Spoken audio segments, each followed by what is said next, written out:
Good day everyone!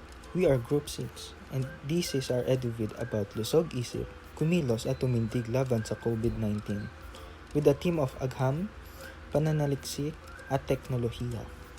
Kabalikat sa matatag at maunlad na pamayanan.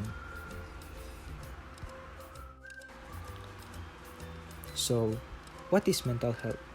Mental health is a condition of the state of well-being of an individual in terms of their ability to do everyday tasks, cope with day-to-day stress, productivity, and work. It also includes our emotional, physiological, and social well-being. Our mental health affects every aspect of our life such as socializing, our behavior, decision-making, and many more.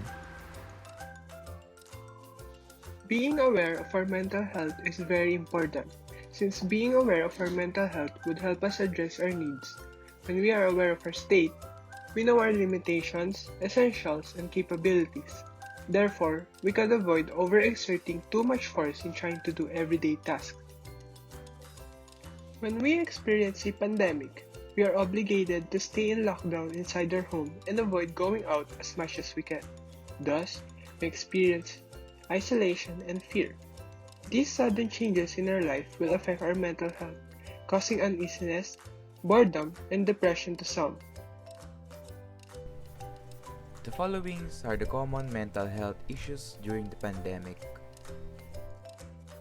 Fear, uneasiness, and isolation can result in mental health issue. So here are the common mental health issues during pandemic. Pervasive anxiety. While we are under pandemic, we spend most of our time at home, isolated from our usual environment. Therefore, it can result uneasiness, cause uncertainty for the future and fear of getting the virus. This feeling can result to anxiety. Frustration and boredom. Being confined for a long period of time, where most of us doing the same usual routine every day, can cause frustration and boredom.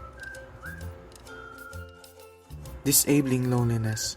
Long period of isolation from our social life can cause disabling loneliness. Since our communication with the outside world is cut off, this can change someone's behavior and can cause depression.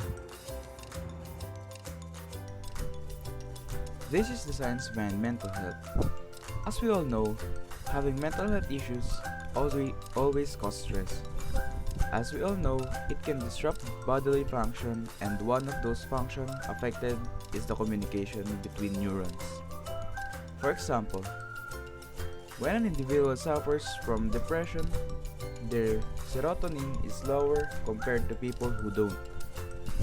This serotonin is a hormone that stabilizes our feeling of well-being, mood, and happiness. Lastly, it enables the nervous system cells communicate properly. How do Filipinos cope to improve their mental and physical health during the pandemic?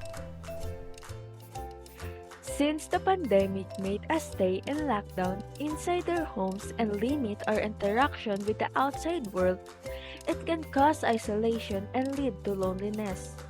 We can aid this loneliness by using new applications or online websites to communicate with our friends and family members. This way, you can socialize and share your concerns and experiences with others. Doing or finding hobbies is a good way to improve one's mental health. Reading, watching, and writing can help us aid our boredom. Get plenty of sleep.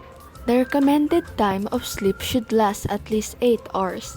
Also, don't stay up too late since it can worsen stress. Make sure to stay physically fit.